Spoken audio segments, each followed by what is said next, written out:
Hello friends, welcome to aimstoday YouTube channel.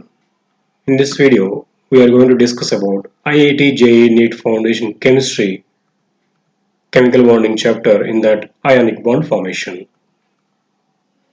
Ionic bond is also known as electrovalent bond.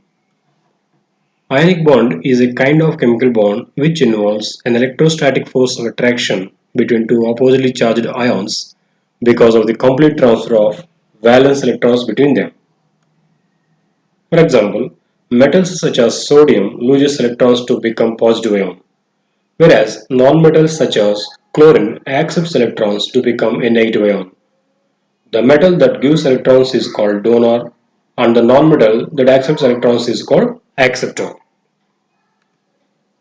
Here you can see sodium and chlorine when they combine, sodium loses one electron and chlorine gains the electron, and hence they form ionic bond.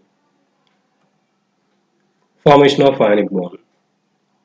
Ionic bond occurs between the metals and nonmetals because the metals have only few electrons in their outermost shell. Thus, it likes to give away these electrons to achieve the noble gas configuration and satisfy the octet rule. The number of electrons as a metal loses is the number of positive charges it achieves to form the ionic bond. On the other hand, to fulfill the octet rule, nonmetals accept the electrons and charge it negatively. The number of electrons it accepts is the number of negative charges it gains. As a result, an electrostatic force occurs between these two oppositely charged atoms to form an ionic bond. Let us have an example.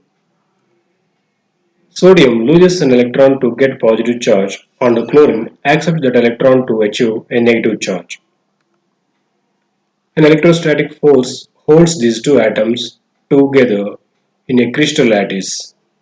Thus, sodium chloride is formed. So here, sodium losing one electron and chlorine is gaining an electron. So because of this, they form two oppositely charged ions. Between these two, some electrostatic force of attraction occurs and hence sodium chloride molecule is formed here in the lattice.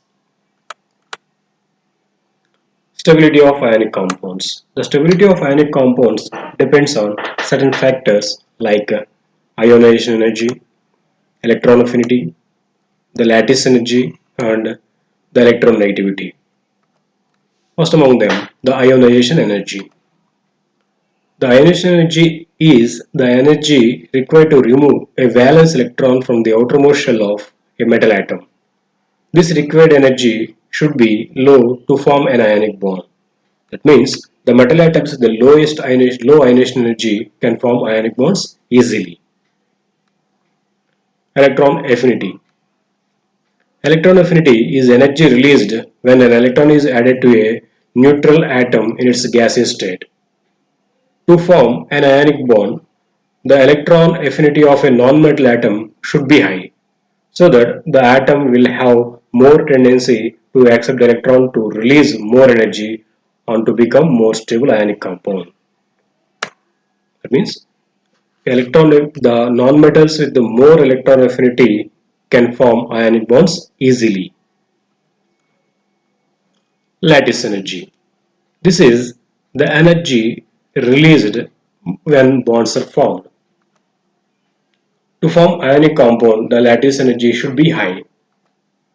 So the atoms with the greater lattice energy can form ionic bonds easily. Electronegativity. The difference in the electronegativity between the metal and non-metal should be high enough to form an ionic compound. For example, the electronegativities of sodium and chlorine in the sodium chloride are sodium has electronegativity 0.9 whereas chlorine 3. So the difference between these two is much higher, it is around 2.7. So they can form easily ionic bond. So if the electronegativity difference is high, they can form ionic bond easily. Now let us see the properties of these ionic bonds. Ionic bonds are polar in nature. That means the complete transfer of one or more electrons occurs, by that completely opposite charges occurs and hence polarity will be greater. Ionic compounds are mostly hard solids but brittle. That means they are hard solids but easily breaks into pieces when hammered or heated. Ionic compounds have high melting and boiling points. For example, the melting point of common salt is around 800 degrees Celsius. Ionic compounds can conduct electricity only in molten or in aqueous state, but they are bad conductors in solid state. In aqueous or molten state, positive and negative ions move to conduct electricity. These are soluble in water and other polar solvents and insoluble in any non-polar solvents. Thank you for watching my video. Please subscribe our channel and press the bell icon for receiving latest updates.